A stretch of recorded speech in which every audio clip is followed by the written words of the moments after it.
Halo semuanya, prike kabare? Apakah kalian semua dalam kondisi sehat serta gemah ripah loh jinawi? Ataukah kalian dalam kondisi di mana sedang merasakan fase hidup yang paling berat? Jika begitu, maka semoga alur cerita ini akan membuat Anda mind blowing serta sejenak melupakan beban dalam kehidupan. Oke, tanpa berlama-lama, langsung saja kita mulai alur ceritanya.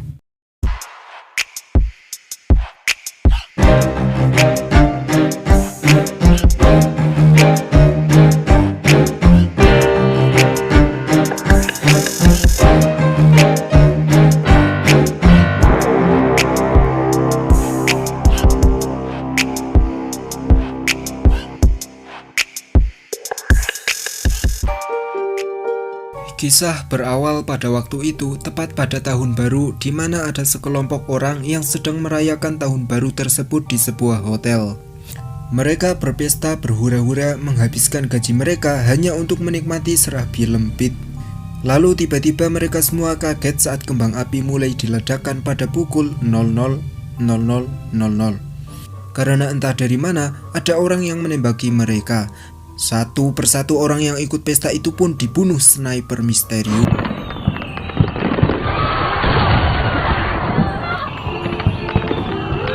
Kita beralih ke seorang polisi wanita yang bernama Eleanor. Kita panggil saja Ellen. Ellen kini sedang mengamankan situasi di bawah agar malam tahun baru kondusif. Namun tiba-tiba ia dikabari oleh rekan di kepolisiannya bahwa ada baku tembak di sebuah hotel.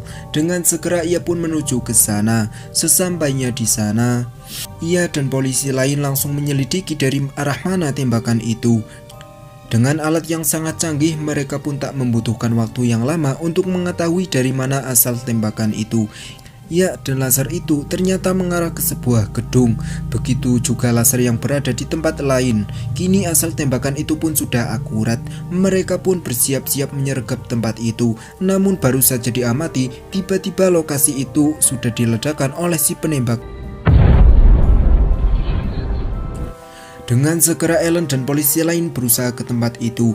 Di situ Ellen berusaha merekam semua orang agar nanti apabila penembak itu keluar, ia bisa mendapatkan wajahnya. Selanjutnya tanpa memakai masker, Ellen nekat masuk ke dalam gedung itu. Dan sesampainya di sana, bukannya membantu, Ellen justru menjadi beban bagi mereka. Beruntung ia diselamatkan oleh anggota FBI yang memakaikannya masker hingga nyawa Ellen tak melayang di situ.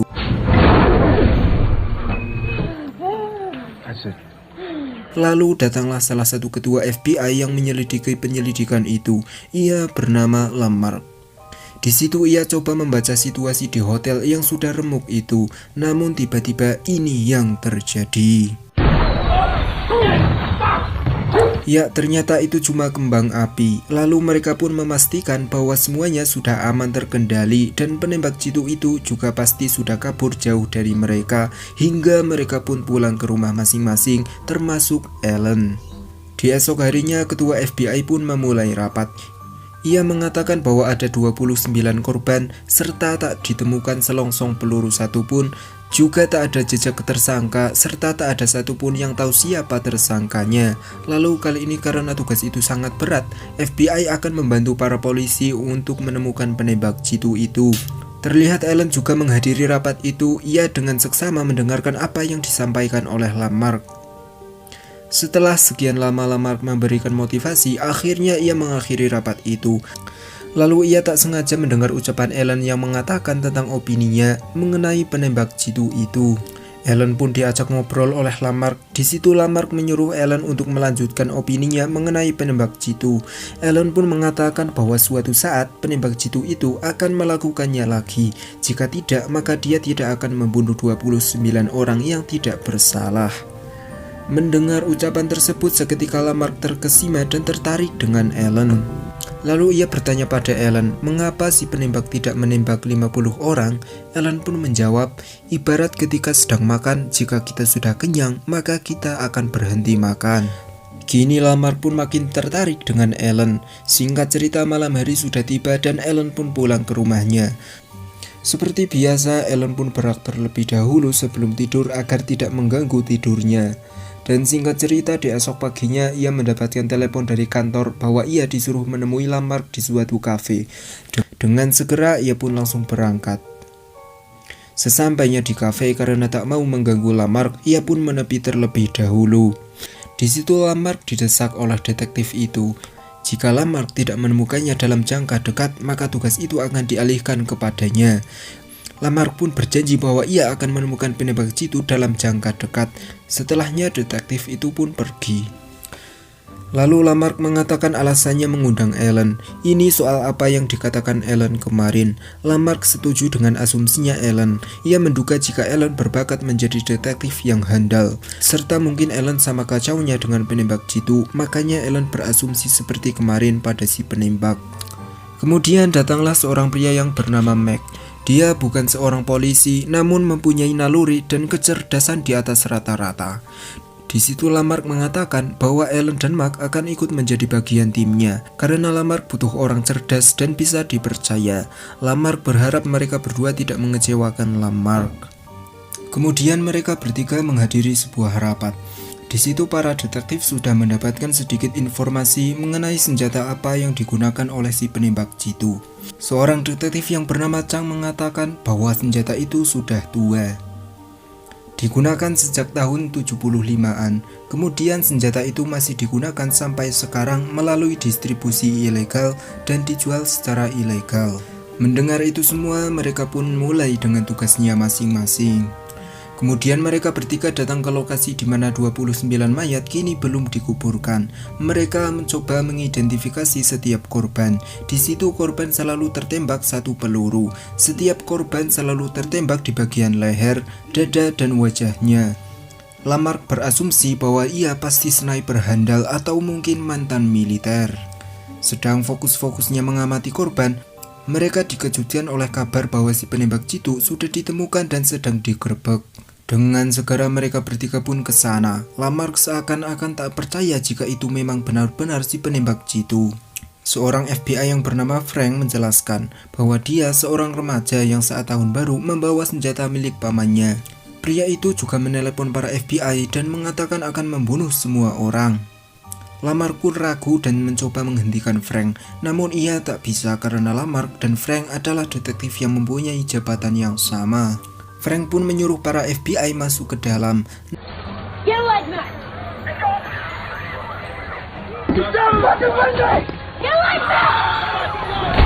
Lamarck pun emosi pada Frank. Lalu ia menanyakan pada Frank di mana senjatanya. Di situ Frank dan Kali yakin bahwa remaja itu adalah pelakunya. Jika bukan dia pelakunya, mengapa ia bunuh diri? Lamarck pun kesal mendengar itu semua karena mereka berdua melakukan tindakan tanpa bukti yang jelas. Lalu Lamarck pun pergi dari situ dan menginterogasi orang yang sudah diduga mengetahui soal senjata-senjata zaman dulu dan para tentara zaman dulu. Di situ mereka sudah menginterogasi beberapa orang, namun mereka belum mendapatkan petunjuk satupun hingga saat mereka sedang menginterogasi seorang bapak-bapak yang bernama Pak Lang. Anak kecilnya Pak Lang terus menangis dan tentunya itu mengganggu interogasinya mereka. Kemudian saat malam harinya, Ellen diajak Lamarck untuk mampir dulu ke rumahnya. Tentunya maksud Lamarck itu baik, tidak seperti yang Anda pikirkan saat ini. Singkat cerita, mereka pun sampai di rumahnya Lamarck. Bertemulah Ellen dengan anggota keluarga satu-satunya Lamarck. Di situ mereka saling mengeluarkan pendapat masing-masing tentang si penembak jitu. Di situ Glenn juga mengeluarkan pendapat yang jenius namun ngawur. Lalu Lamarck pun langsung menyuruh Glenn untuk tidur. Setelahnya Ellen dan Lamarck pun berduaan. Di situ ternyata Lamarck sudah dapat informasi mengenai Ellen, di mana Ellen ternyata antisosial, ditolak oleh biro selama 8 tahun, lalu agresif, kecanduan narkoba, dan keburukan lainnya yang tak seharusnya dimiliki oleh anggota polisi. Di situ Ellen meminta maaf karena tidak memberitahu Lamarck mengenai dirinya yang sesungguhnya. Lamarck pun tahu kondisi Ellen waktu dulu saat muda. Ia memaafkan Ellen dan tak memecatnya. Keesokan harinya, di mall terlihatlah seorang laki-laki yang sedang membersihkan tubuhnya di WC umum. Seorang pria di sana curiga dan melaporkan ke tukang sapu di mall itu. Sontak tukang sapu itu pun langsung memanggil security di mall tersebut. Sesampainya di WC, pria itu pun sudah tidak ada. Ternyata dia sedang mencuri makanan bekas pengunjung. Lalu datanglah security yang tadi mencarinya. Security itu pun langsung menyuruh pria itu untuk membuka tasnya karena dicurigai telah mencuri pakaian di mall itu. Pria itu pun tak mau membuka tasnya, lalu security itu pun memaksa. Don't make me ask again. Open the bag. Open the bag.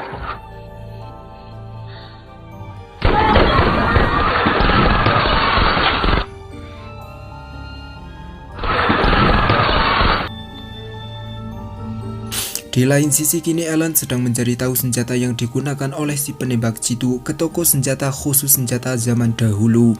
Namun tiba-tiba ia ditelepon oleh kepolisian dan langsung bergegas menuju ke sana. Sesampainya di sana terlihatlah situasi yang sudah kacau balau serta begitu banyaknya korban yang sudah berjatuhan. Ia pun ke ruang CCTV. Di situ sudah ada Lamarck dan Mark. Sudah cukup lama mereka berdua memandangi CCTV, namun mereka tidak melihat wajah si tersangka. Hingga saat melihat CCTV, ketika si tersangka itu meninggalkan baju bekas miliknya di tong sampah, dengan segera Mac pun pergi untuk mengambilnya. Di situ Ellen berasumsi bahwa pria itu tidak berniat membunuh di situ, namun hanya berniat makan dan mencari baju baru saja. Karena situasi yang tidak terkendali oleh si tersangka, ia pun lalu tersulut emosi, kemudian membunuh siapapun yang berada di sana. Ellen di situ juga melihat bahwa tersangka ini hanya makan sayuran dan anti daging-dagingan. Di sini belum diketahui dengan pasti bahwa si tersangka kali ini sama dengan tersangka penembak jitu waktu saat malam tahun baru. Namun Lamarck dan Ellen yakin jika ini adalah orang yang sama. Tiba-tiba Mac menelepon dan mengabari bahwa baju milik tersangka sudah tidak ada karena sudah dibawa oleh truk sampah. Dengan segera Lamarck pun menyuruh Ellen dan Mark untuk mencarinya di tempat sampah. Sedangkan ia sendiri menemui para ketua FBI yang lain untuk menyelidiki di tempat itu. Sesampainya di tempat pembuangan sampah, mereka pun langsung mencari kemeja hijau itu, dan setelah lama mencari akhirnya ketemu juga. Mereka pun langsung membawanya ke. Setelahnya di situ mereka pun melihat tayangan televisi yang menayangkan berita terkait insiden tadi. Pembawa acara menyuruh untuk menelepon nomor yang tertera di TV apabila melihat seseorang yang mencurigakan seperti di TV. Tak berselang lama ada seorang penelepon. Seorang wanita itu berkata bahwa ia curiga dengan suaminya. Iya, dan tentunya itu bukan si penembak jitu. Lalu Ellen pun mencari tahu lagi tentang semua orang yang pernah diinterogasi di kantor, termasuk Pak Lang. Lalu entah apa yang Ellen pikirkan, ia pun hanya mengeprint berkasnya Pak Lang. Setelah itu ada berita dari televisi lagi dan seorang pria bersuara sangar menelepon. Para FBI pun langsung melacak nomor pria itu karena omongan pria itu semakin menjadi-jadi dan mengancam akan banyak korban lagi yang berjatuhan. Para FBI pun memutuskan akan ke sana. Ya, dan akhirnya mereka pun mendapatkan lokasi pria itu melalui handphonenya Mac.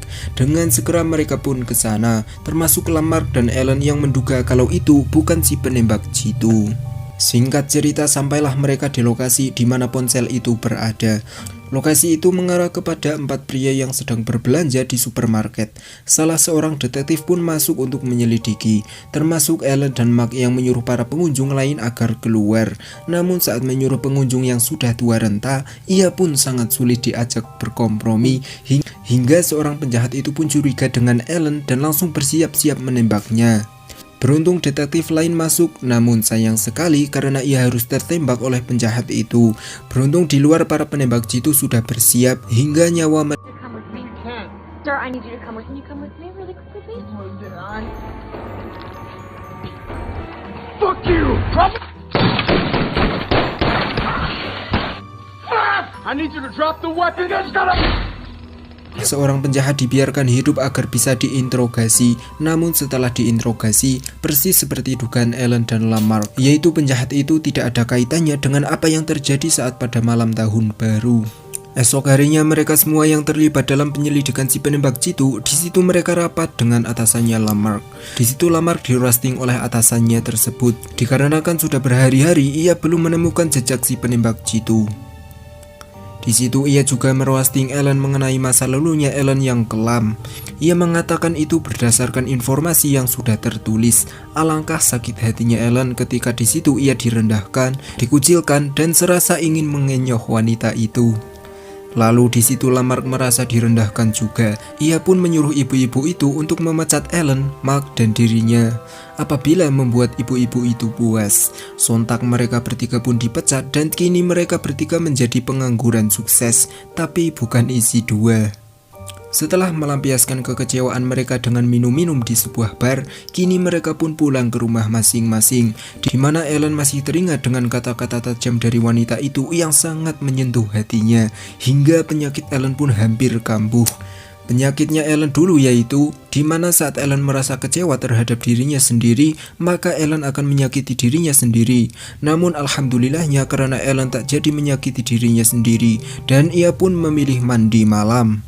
Dalam mandinya Ellen pun nyantai, namun entah dapat inspirasi dari mana, Ellen pun tiba-tiba kepikiran dengan Pak Lang, yaitu bapak-bapak yang bawa anak saat interogasi.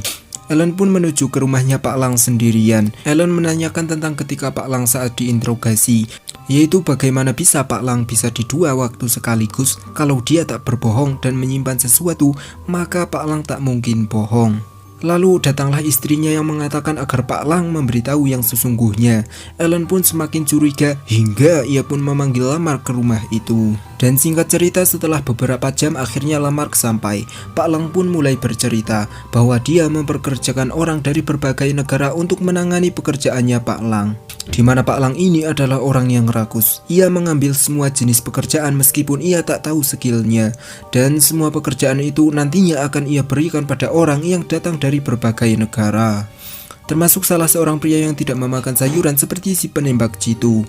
Ia dulu tak menceritakan pada Lamarck dan yang lain karena ia takut akan ikut terlibat, karena yang pada sebenarnya Pak Lang tidak tahu apa-apa mengenai pembunuhan itu, serta Pak Lang takut jika pria itu adalah tersangkanya, maka Pak Lang juga pasti akan dibunuh jika informasi mengenai dirinya itu tersebar. Lalu Pak Lang pun memberitahu bahwa pria yang ciri-cirinya mirip dengan apa yang disebarkan oleh FBI, ia bernama Dean. Ia dulu bekerja di rumah jagal daging, namun ia tak tahu sekarang di mana dan masih bekerja di situ atau tidak. Dengan segera Lamarck pun memanggil ahli menggambar seperti zaman dulu, dan alhasil mereka pun mendapatkan gambar sesuai dengan yang dikatakan oleh Pak Lang. Ellen dan Lamarck pun langsung menuju ke tempat jagal yang ditunjukkan oleh Pak Lang. Di situ terlihat mereka sudah menanyakan pada puluhan orang di sana, namun tak ada satupun yang kenal, hingga pada saat mereka bertanya pada seorang pemilik tempat jagal itu, ia ditunjukkan dengan orang yang pernah menjadi temannya Dean. Bertemulah mereka dengannya. Di situ wanita itu mengatakan bahwa Dean ini hantu, dikarenakan tak mempunyai kartu kredit dan pribadi yang cenderung tertutup. Meskipun begitu, Dean mengatakan pada wanita itu alamat rumahnya. Kemudian wanita itu pun memberitahu alamat rumahnya Dean pada Lamarck dan Ellen. Mereka berdua pun segera bergegas ke sana sambil membaca datanya Dean yang ia dapatkan dari website kewarganegaraan. Ellen membaca bahwa ayahnya Dean adalah mantan tentara. Dean sendiri trauma karena terkena tembakan di kepalanya sewaktu Dean masih kecil. Kini dugaan mereka pun semakin kuat bahwa Dean memang pelaku kejahatan tersebut. Singkat cerita, mereka pun sudah di depan gangnya Dean. Ellen hendak menelepon Mark guna untuk mengirim bantuan apabila nanti terjadi sesuatu pada mereka berdua. Namun Lamarck tak setuju karena nanti Mark akan meminta bantuan ke FBI. Dan Lamarck ingin membawa kepala Dean langsung ke hadapan para orang-orang di FBI yang sudah merendahkan mereka. Maksud Lamarck ini baik karena untuk membuktikan bahwa kinerja mereka di kepolisian tidaklah main-main. Namun apa yang terjadi selanjutnya pasti membuat kalian terkejut. Tiba-tiba mereka dikagetkan dengan klakson mobil yang berada di belakang mereka. Ternyata itu adalah ibunya Dean. Ibunya Dean pun mengetahui bahwa mereka berdua adalah FBI karena terdapat tanda di mobilnya Lamarck. Di situ ibunya Dean pun berkata bahwa ia sudah lama sekali tidak melihat Dean. Kemudian mereka pun disuruh masuk jika berkenan untuk meminum teh bersama. Ellen pun mengamati rumah itu dengan teliti. Lalu ibunya Dean bercerita bahwa dulu 2 peluru mengenai kepalanya Dean sewaktu Dean berumur 6 tahun. Lalu Dean pun sekarat hingga 1 tahun, hampir meninggal, namun takdir masih berkata lain karena Dean masih hidup sampai sekarang. Namun semenjak kejadian itu, ibunya Dean merasa bahwa Dean sudah berbeda karena Dean yang dulu ceria dan penuh tawa, namun kini sudah tak ada tawa lagi di wajahnya Dean. Dan mengenai Dean ahli dalam bersenjata, ia diajari oleh ayahnya. Karena dulu ayahnya Dean berniat melebokkan Dean ke tentara angkatan darat di bawah komando Pak Andika. Ini dia orangnya. Lanjut, saat sedang asik-asiknya mendengarkan cerita, tiba-tiba Ellen melihat di luar ada 2 cangkir teh yang masih hangat serta pakaian pria yang sedang dijemur. Sontak ia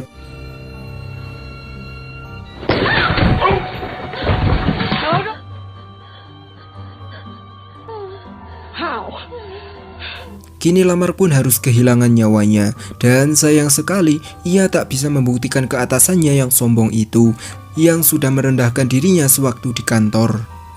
Ellen sendiri kini sangat ketakutan. Ibunya Dean menyuruh agar tak bergerak agar Dean tak menembak Ellen. Ibunya Dean juga mengatakan bahwa klakson awal tadi saat mereka berada di gang itu untuk mengkode Dean agar bersembunyi. Sungguh koordinasi yang baik antar ibu dan anak. Lalu ibunya Dean menagih janjinya Ellen, yaitu cara agar Dean tetap hidup. Lalu Ellen pun menyuruhnya mengambil pistol dan ponselnya yang berada di sakunya, guna untuk membuat Dean tidak merasa terancam. Setelahnya ibunya Dean menunjukkan ke Dean bahwa Ellen sudah tak bersenjata dan aman saja jika Dean keluar. Namun sudah lama ibunya itu menyuruh sampai emosi, Dean tak kunjung keluar, hingga ibunya Dean pun yang sudah frustasi dengan kelakuannya Dean, ia pun langsung melakukan.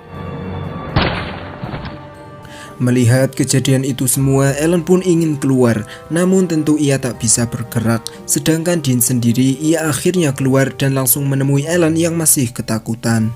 Dean yang merasa aman, di situ ia pun duduk santai dan bercerita bahwa semasa hidupnya Dean sudah mengekill 200 orang yang tepat di dada, leher, dan tentunya headshot. Lalu Dean mengatakan bahwa dirinya memang tak bisa menemukan kedamaian dalam hidup, namun ia bisa memberikan pembalasan bagi orang-orang yang hidupnya awur-awuran. Mendengar kata-kata itu, Ellen pun mengatakan bahwa Dean tak butuh membalas, namun yang Dean butuhkan adalah love atau cinta. Dean pun kini mulai percaya dengan Ellen dan kini Dean sudah bosan hidup, dikarenakan alasannya Dean agar hidup sudah tidak ada, yaitu ibunya sendiri. Di situ Dean meminta agar Ellen menembaknya nanti tepat di samping ibunya, lalu membakar mayat mereka berdua hingga menjadi abu. Ellen juga tak boleh mengabarkan pada media agar berita ini tak tersebar, karena Dean tak menyukai hal-hal yang berbau viral. Ellen pun setuju dengan permintaan Dean itu. Namun sayang sekali tiba-tiba ada 2 polisi yang sedang bertugas dan mengecek rumahnya Dean. Dean pun langsung menyekap Ellen. Di situ meskipun Ellen sudah berkata jujur bahwa dirinya tak tahu kenapa polisi datang, Dean tetap tak percaya lagi dengan Ellen. Dean justru langsung mengekill salah satu polisi di sana dari dalam gudang, hingga temannya polisi itu langsung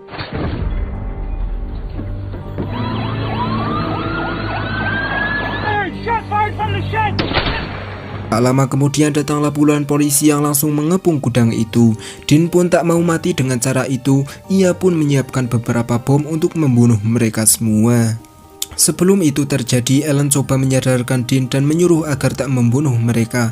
Karena sudah kehabisan kesabaran, Ellen pun langsung mencokot leher Dean bertepatan dengan bom yang meledak. I want you to walk out of there right now.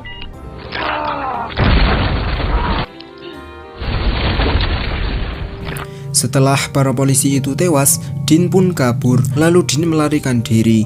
Beberapa saat kemudian Ellen berhasil meloloskan diri bertepatan dengan datangnya Mac dan para polisi yang lain. FBI dan polisi pun langsung mencari jejaknya Dean sebelum kehilangan jejak lagi, dan ya akhirnya Dean ketemu juga. Namun sayang sekali di situ Dean langsung mengacungkan pistolnya, hingga para polisi pun langsung menghujani peluru ke tubuh Dean.